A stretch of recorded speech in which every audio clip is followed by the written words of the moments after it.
सारी खबरें शुभ नहीं होती, कुछ मंगल भी होती है, और जो ना शुभ है न मंगल है वो करती है सावधान। शुभ बताने, मंगल दिखाने और सावधान करने आपके साथ में हूं शुभम सिंह, और आज हम आपको बता रहे हैं सरकार से जुड़ी शुभ खबर। जी हां, शपथ ग्रहण के बाद आज सभी की नजर मंत्रालयों के बंटवारे पर थी। शाम में ये तस्वीर भी साफ हो गई, मंत्रियों को उनके विभागों की जिम्मेदारी मिल गई है। लगभग सभी बड़े विभाग बीजेपी के पास हैं और चेहरे भी लगभग वही हैं। आपको विस्तार से मंत्रालयों का बंटवारा बताएंगे। इसके साथ ही बताएंगे पहले दिन जब प्रधानमंत्री अपने दफ्तर पहुंचे तो वहां क्या हुआ, किस फाइल पर उन्होंने सबसे पहले साइन किए और पीएमओ के कर्मचारियों को क्या मंत्र दिया। आखिर में सरकार के 100 दिन के प्लान पर चर्चा होगी। समझेंगे कि अगले 100 दिन तक सरकार का फोकस किन क्षेत्रों पर हो सकता है। और अब सबसे पहले बात मोदी सरकार के मंत्रियों और उनके मंत्रालयों की। तीसरी बार सरकार की कमान संभाल रहे प्रधानमंत्री मोदी ने अपने मंत्रियों को जिम्मेदारी सौंप दी है और एक बार फिर अहम मंत्रालयों के लिए काबिल और भरोसेमंद मंत्रियों पर भरोसा जताया है। बड़े मंत्रालयों के मंत्री नहीं बदले गए हैं, यानी गृह मंत्रालय एक बार फिर अमित शाह के पास है, रक्षा राजनाथ सिंह के पास और वित्त निर्मला सीतारमण के पास है। सड़क और परिवहन मंत्रालय में अपने काम से सभी को प्रभावित करने वाले नितिन गडकरी के पास एक बार फिर यही जिम्मेदारी होगी। हालांकि उनको 2 राज्य मंत्री भी दिए गए हैं। विदेश मंत्रालय एस जयशंकर और रेलवे एक बार फिर अश्विनी वैष्णव के पास है। हालांकि अश्विनी वैष्णव को सूचना प्रसारण भी दिया गया है, जबकि हरदीप सिंह पुरी पेट्रोलियम मंत्री है। पिछली सरकार में भी ये जिम्मेदारी उन्हीं के पास थी। इसी तरह पीयूष गोयल एक बार फिर वाणिज्य मंत्रालय की जिम्मेदारी संभालेंगे। अब आपको बताते हैं कि दूसरे मंत्रालय किसके पास हैं। मध्य प्रदेश के पूर्व मुख्यमंत्री शिवराज सिंह चौहान को कृषि मंत्रालय मिला है, तो वहीं हरियाणा के पूर्व सीएम मनोहर लाल खट्टर को ऊर्जा और शहरी विकास मंत्रालय दिया गया है। सहयोगी दलों को बड़े मंत्रालय देने की चर्चा थी। टीडीपी के राममोहन नायडू को उद्यान दिया गया है, तो जीतन राम मांझी को लघु मध्यम उद्योग यानी एमएसएमई मिला है। जेडीयू के ललन सिंह को पंचायती राज और चिराग पासवान को खाद्य प्रसंस्करण मंत्रालय भी दिया गया है। बीजेपी अध्यक्ष जेपी नड्डा का कार्यकाल समाप्त होने वाला है, उन्हें स्वास्थ्य मंत्रालय मिला है। धर्मेंद्र प्रधान को शिक्षा, जेडीएस के एचडी कुमारस्वामी को उद्योग और किरण रिजिजू को संसदीय कार्य मंत्री बनाया गया है। सर्बानंद सोनोवाल को जहाजरानी, गजेंद्र सिंह शेखावत को पर्यटन संस्कृति और भूपेंद्र यादव को पर्यावरण मंत्रालय की जिम्मेदारी मिली है। प्रहलाद जोशी का मंत्रालय बदलकर उन्हें उपभोक्ता मामलों का मंत्री बनाया गया है। ज्योतिरादित्य सिंधिया का मंत्रालय बदलकर उन्हें दूरसंचार दिया गया है, जबकि सीआर पाटिल को जल शक्ति मंत्रालय मिला है। एक अहम मंत्रालय महिला एवं बाल विकास विभाग अन्नपूर्णा देवी को दिया गया है। अगर आप इस पूरी लिस्ट को देखें तो इसमें देख सकते हैं कि एक तरह से कंटिन्यूटी बनाई गई है, ज्यादा चेंजेस नहीं हुए हैं। अगर कुछ मेन मंत्रालयों में चेंजेस हुए हैं, मंत्रियों के चेंज हुए हैं, तो वो प्रहलाद जोशी की दोनों मंत्रालय उनसे ले ली गई हैं, उन्हें दूसरे मंत्रालय दे दिए गए हैं। पार्लियामेंट्री अफेयर्स इस बार किरण रिजिजू के पास है, जो कि मिनिस्ट्री ऑफ माइनॉरिटी अफेयर्स के भी इंचार्ज होंगे, तो उनके लिए बहुत बड़ी एक तरह से उपलब्धि है, क्योंकि पहले उनके पास सिर्फ मिनिस्ट्री ऑफ अर्थ साइंसेज थी लास्ट टाइम जब वो इस यूनियन काउंसिल का हिस्सा थे। तो उनके लिए बहुत ही एक बड़ी जिम्मेदारी हो जाती है कि पार्लियामेंट्री अफेयर्स मिनिस्टर के तौर पर उन्हें पार्लियामेंट में इस बार, क्योंकि विपक्ष की संख्या ज्यादा है, उनको पूरा जो है इंचार्ज बनना पड़ेगा। एक तरह से स्मूथ फंक्शनिंग के लिए वो रिस्पॉन्सिबल होंगे, सरकार के बिल्स पास करवाने के लिए वो रिस्पॉन्सिबल होंगे। तो प्रहलाद जोशी के मंत्रालय चेंज कर दिए गए हैं, ज्योतिरादित्य सिंधिया के मंत्रालय चेंज कर दिए गए हैं, मनसुख मंडाविया के जो मंत्रालय था हेल्थ स्वास्थ्य वो चेंज कर दिया गया है। गजेंद्र सिंह शेखावत का मंत्रालय जल शक्ति चेंज कर दिया गया है और गिरिराज सिंह के पास से उनका मंत्रालय लेकर इस बार उनको टेक्सटाइल दिया गया है। तो यही जो है मेन जो चेंजेस है। बाकी एक कंटिन्यूटी का मैसेज दिया है प्रधानमंत्री मोदी ने कि सरकार जो है उसी तरह से चलती रहेगी, कोई बाधा नहीं आई है, कोई रोड ब्लॉक नहीं आया है। और जो अलायंस पार्टनर्स होंगे उनका जो रोल है वो काफी छोटा है, क्योंकि मोटा जो बीजेपी के मंत्री हैं वो ज्यादा है संख्या में, पर साथ ही जो महिला मंत्री हैं इस यूनियन काउंसिल ऑफ मिनिस्टर्स में, जो कि 10% से भी कम है। आज शाम मोदी सरकार की पहली कैबिनेट बैठक हुई। सुबह से ही इस बैठक पर सभी की नजर थी। मंत्रियों के विभाग को लेकर कयास लगाए जा रहे थे, लेकिन जब लिस्ट सामने आई तो एक बात साफ हो गई कि मंत्रालयों के बंटवारे में प्रधानमंत्री मोदी की पसंद को ही अहमियत मिली है। इस बंटवारे में सहयोगी दलों का दबाव कहीं से नजर नहीं आया। सभी अहम मंत्रालय बीजेपी के पास हैं। हालांकि सहयोगी दलों को भी अहमियत मिली है, लेकिन रक्षा, वित्त, वाणिज्य, कृषि और सड़क परिवहन जैसे मंत्रालय बीजेपी के पुराने मंत्रियों के पास ही हैं। प्रधानमंत्री पद संभालने के बाद पीएम मोदी एक्शन में हैं। पहले दिन अपने दफ्तर यानी पीएमओ पहुंचे, वहां किसान सम्मान निधि की फाइल पर दस्तखत किए और उसके बाद पीएमओ के अधिकारियों और कर्मचारियों को संबोधित किया। पीएम ने कहा कि हम वो लोग नहीं हैं जिनका ऑफिस इतने बजे शुरू होता है और इतने बजे खत्म होता है। हम वो लोग नहीं हैं, हम समय से बंधे नहीं हैं। हमारी सोच की कोई सीमा नहीं है और हमारे प्रयासों का कोई मापदंड नहीं है, और जो इससे परे है वो मेरी टीम है और देश उस टीम पर भरोसा करती है। पीएमओ के अधिकारियों को संबोधित करते हुए पीएम ने कहा कि यह चुनाव आपके 10 साल के पुरुषार्थ पर है और इस विजय के बड़े हकदार भारत सरकार के हर कर्मचारी भी हैं, जिन्होंने एक विजन के लिए खुद को समर्पित कर दिया। पीएमओ ये पीपल्स पीएमओ होना चाहिए, ये मोदी पीएमओ नहीं हो सकता है। और इसलिए मेरे दिल दिमाग में सिवाय 140 करोड़ कोई नहीं, और मेरे लिए 140 करोड़ नागरिक नहीं है। मेरे लिए 140 करोड़ परमात्मा का रूप है। और जब मैं सरकार में बैठ करके कोई निर्णय करता हूं तो मैं सोच रहा हूं कि मैंने आज 140 करोड़ देशवासियों को इस रूप में मैंने पूजा की है और उनके चरणों में मैंने इस योजना के रूप में एक पुष्प चढ़ाया है। उस भाव से मैं काम कर रहा हूं। जीवन के हर काम को हम उस दिशा में देखना चाहिए। इच्छा प्लस स्थिरता इज इक्वल टू संकल्प, संकल्प प्लस परिश्रम इज इक्वल टू सिद्धि। मैं एक नई ऊर्जा के साथ, नए हौसले के साथ आगे बढ़ना चाहता हूं। मैं विराम करने के लिए पैदा नहीं हुआ हूं। एक ही लक्ष्य, नेशन फर्स्ट, एक ही इरादा 2047 विकसित भारत। और मैंने पब्लिकली कहा है, मेरा पल पल देश के नाम है। सरकार के पहले दिन से ही साफ नजर आ रहा है कि फोकस पूरी तरह काम पर है।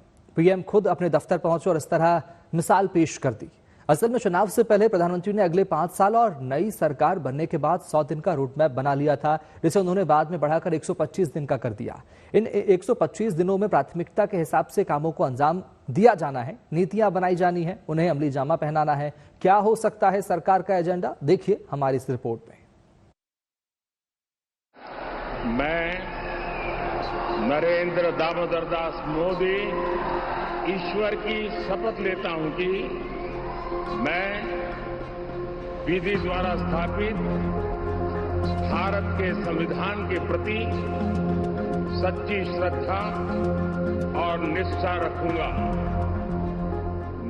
इससे पहले कि नई सरकार जिम्मेदारी संभालती, इससे पहले कि मंत्री शपथ लेते, प्रधानमंत्री मोदी ने सरकार का एजेंडा सामने रख दिया और संभावित मंत्रियों को 100 बल्कि 125 दिन के एक्शन प्लान पर काम करने का मंत्र दे दिया। देश में नरेंद्र मोदी के नेतृत्व में गैर कांग्रेसी सरकार ने हैट्रिक लगाया है। ये मोदी जी के काम को बताता है और भारत को विकसित भारत बनाना है। मोदी 3.0 का रोड मैप पहले से तैयार है। मंत्रालयों में पेंडिंग पड़े काम को जल्दी से जल्दी निपटाना है। साथ ही विकसित भारत के संकल्प को पूरा करने के लिए प्राथमिकता के हिसाब से काम में जुट जाना है। एक ही लक्ष्य, नेशन फर्स्ट। 140 करोड़ देशवासियों ने आपके पुरुषार्थ को मोहर लगाई है।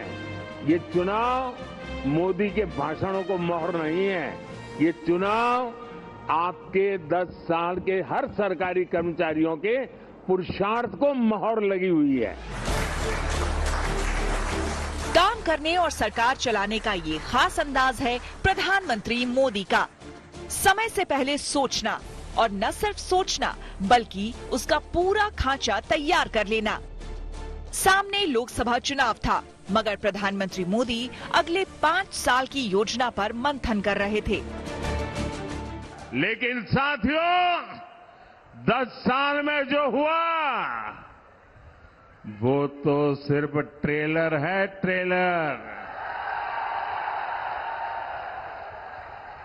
अभी तो बहुत कुछ करना है। अभी तो हमें देश को बहुत आगे लेकर जाना है। यानी पहले दिन से ही सरकार का फोकस क्लियर है।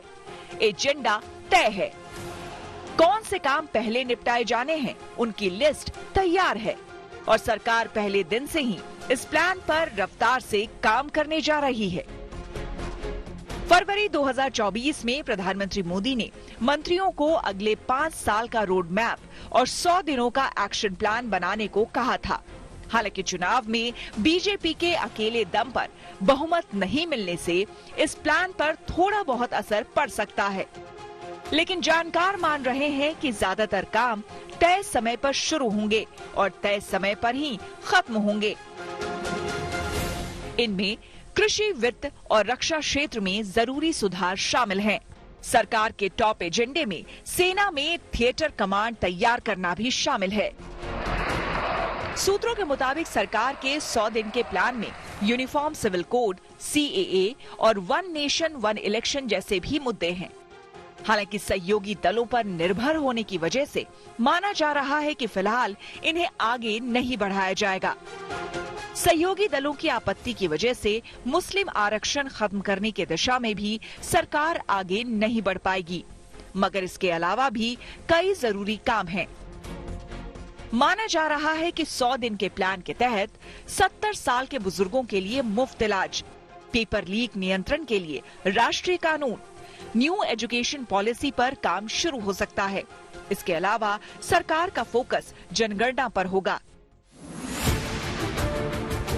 अर्थव्यवस्था हमेशा से मोदी सरकार की प्राथमिकता रही है, इसलिए माना जा रहा है कि सरकार के शुरुआती 100 दिनों में इकोनॉमी से जुड़े अहम फैसले लिए जा सकते हैं। तय माना जा रहा है कि भारत को तीसरी बड़ी अर्थव्यवस्था बनाने की दिशा में सरकार आगे बढ़ेगी। देश को मैन्युफैक्चरिंग हब बनाने के लिए जरूरी निर्णय लिए जाएंगे। सरकार का ध्यान रिफॉर्म, परफॉर्म और ट्रांसफॉर्म पर होगा। साथ ही स्केल, स्कोप, स्पीड और स्किल के एजेंडे पर काम होगा। कृषि क्षेत्र पर भी सरकार का फोकस रहने वाला है। ऑयल सीड्स और दाल का उत्पादन बढ़ाने के लिए सरकार ठोस कदम उठा सकती है। चुनाव के दौरान मीडिया से बात करते हुए प्रधानमंत्री मोदी ने 100 दिनों के बजाय 125 दिनों के प्लान की भी चर्चा की और एक्स्ट्रा 25 दिनों में खास तौर पर युवाओं से जुड़े काम करने की योजना है। प्रधानमंत्री ने कहा कि वो 25 दिन देश के युवाओं को समर्पित करना चाहते हैं, जिसमें युवाओं की उम्मीदों को पूरा करने के लिए काम किया जाएगा। प्रधानमंत्री ने जो दावा किया उस पर शपथ के अगले ही दिन खुद अमल करते दिखे। पहले दिन प्रधानमंत्री पीएमओ पहुंचे और कार्यभार संभाला तो कैबिनेट बैठक से पहले पहली फाइल पर दस्तखत भी किया। ये पहली फाइल किसानों से जुड़ी थी। उन्होंने सोशल मीडिया पर लिखा कि तीसरी बार पीएम बनकर पहला काम किसानों के लिए किया और किसान सम्मान निधि की 17वीं किश्त की फाइल साइन कर दी। 9 करोड़ से अधिक किसानों को फायदा मिलेगा। देश के किसान की आमदनी बढ़े, ये माननीय प्रधानमंत्री जी का संकल्प है। कृषि क्षेत्र की तरफ देखने का भारत में नजरिया हमेशा उत्पादन केंद्रित हुआ करता था, क्योंकि भारत खाद्यान्न की कमी वाला ऐसा देश था। आज जब भारत खाद्यान्न की प्रचुरता वाला देश बना है, तब पहली बार यदि किसी प्रधानमंत्री ने एक नई दृष्टि कृषि क्षेत्र को देखने की दी, वो माननीय मोदी जी ने दी। माननीय प्रधानमंत्री जी ने किसान सम्मान निधि देने के अतिरिक्त भी जमीन के सुधार से लेकर के, जमीन की गुणवत्ता के सुधार से लेकर के और मार्केट रिफॉर्म्स तक एक होलिस्टिक ट्रांसफॉर्मेशन का जो है वो कृषि क्षेत्र के लिए किया और ये उसी का हिस्सा है। कैबिनेट की पहली बैठक में प्रधानमंत्री आवास योजना के तहत 3 करोड़ नए घर देने का फैसला भी कर लिया गया, जिनमें बिजली, पानी और गैस के कनेक्शन होंगे। यानी पहले ही दिन 2 बड़े फैसले। माना जा रहा है कि अगले कुछ दिनों में सरकार कुछ और बड़े फैसले ले सकती है। 125 दिन के प्लान को अमली जामा पहनाने की पूरी तैयारी है। Bureau report, good news today. और अब आखिर में खबर पाकिस्तान की। भारत में एनडीए की जीत के बाद दुनिया पीएम मोदी ने पाकिस्तान के पूर्व पीएम नवाज शरीफ को साफ शब्दों में जवाब दिया कि भारत सरकार की प्राथमिकता में भारतीयों की सुरक्षा हमेशा सबसे ऊपर रहेगी। दरअसल मोदी सरकार के शपथ ग्रहण समारोह के बाद पड़ोसी देश पाकिस्तान से भी बधाई मिली। वहां के प्रधानमंत्री शहबाज शरीफ और पूर्व प्रधानमंत्री नवाज शरीफ ने इसको लेकर सोशल मीडिया पर बधाई संदेश भेजे, लेकिन नवाज ने यह भी लिखा कि आइए नफरत को उम्मीद में बदलने की कोशिश करते हैं। इस पर पीएम मोदी ने जवाब दिया कि भारतीय लोग हमेशा से ही शांति, सुरक्षा और विकासशील आइडिया को तवज्जो देते हैं। उम्मीद है आपका दिन शुभ रहा होगा। कल की मंगल कामना के साथ आपको रहना है सावधान भी। अभी के लिए मैं शुभम आपसे लेता हूं विदा। नमस्कार।